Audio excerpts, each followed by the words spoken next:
Does remote work kill creativity? Let's talk about it.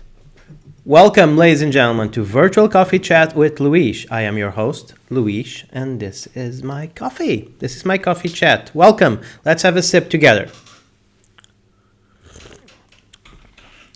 Yeah, this is actually a funny story before we get into creativity.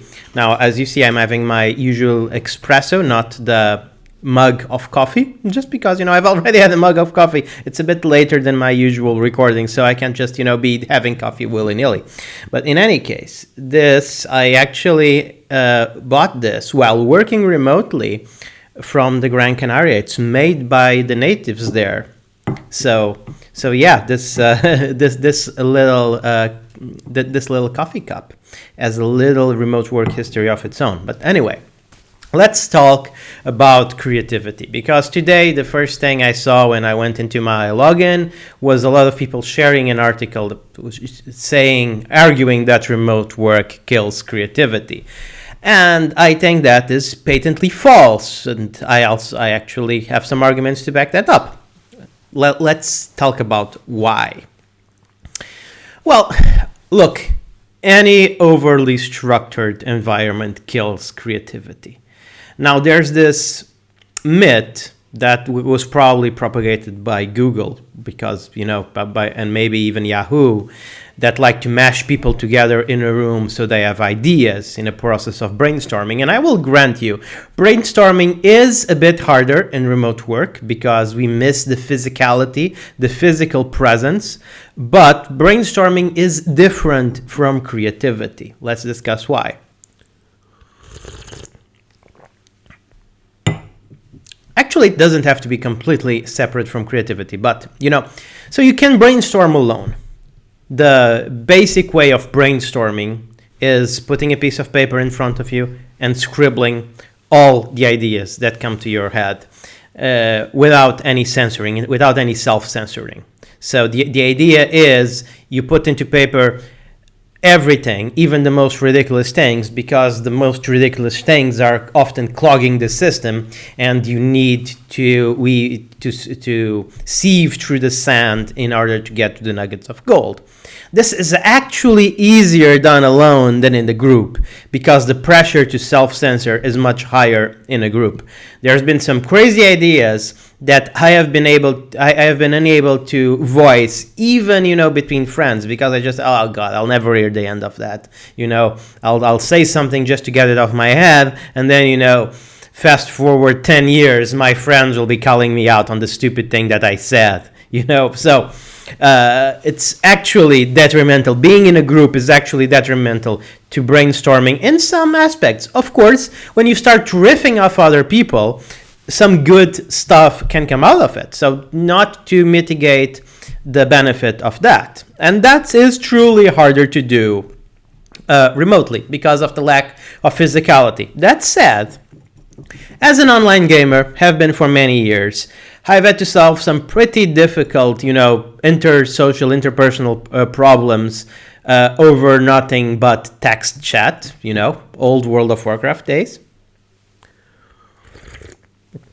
And I've definitely did my fair share of brainstorming, live brainstorming with some fellow guild members and guild leaders. So it's definitely not impossible. You just have to bring your fuller self, to it, right? You need to be more focused on the problem and that you're trying to achieve, instead of just relying in your attention being captured by the physicality of the people around you. Now, this is brainstorming. And of course, if you want to do a better brainstorming by Zoom, there are several ways to do that. There are a couple of books that I would recommend, right? I would ask you to Google, for example, Clean Language by Judy Rees, and it will help you do better meetings, make better meetings. What you found out. By the way, that's not the name of the book, but you'll get to the book if you just Google those terms. So, and that will get you a long way to having better meetings where you can brainstorm. But I actually want to refute this idea that creativity is something that happens together. Brainstorming is something that can be done together, but creativity is a whole different ballpark. As a friend of mine, Rustam, pointed out on LinkedIn, creativity is not something that happens in a call with 20 other people. So what happens when a call with 20 other people at best is, the surfacing of the problems that need to be solved, right? When a lot of people are talking together, maybe you can own in better on what the goal should be, on what you should be doing, or on what the problems are, and that has value for sure. You can't really find a solution if the problem isn't well defined. The first step for finding a solution is defining well the problem. But then what I and most other people that are in the business of solving problems actually notice is that the solutions come after that. The solutions come when you're in the shower. I know it's a cliche, but it's true, right? The solutions come when you're jogging, when you're playing a video game, when you're reading or listening to a podcast, right? This is the whole Pascal scale, I believe. That was it called, when Pascal had the eureka moment while he was on the bat, right? That's when the solutions come to you. It's not when you're focusing on the problem with other people.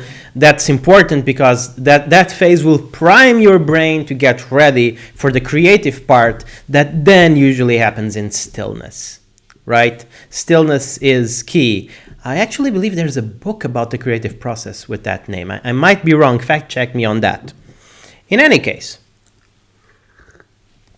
so after this long, windy road, we come to remote work. Remote work is primed to offer more moments of stillness, more moments of contemplation, right? If I am faced with a problem, what I can do is I can sit back, I can close my laptop, I can go for a walk, and I'm working. A friend and mentor of mine, Trevor Longino. Hi, Trevor. I know he watches this.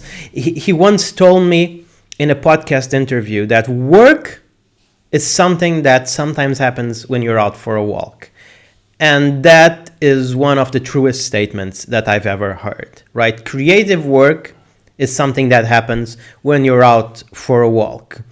And guess what? If you're not constrained by a 9-to-5 office work style, you can have more walks.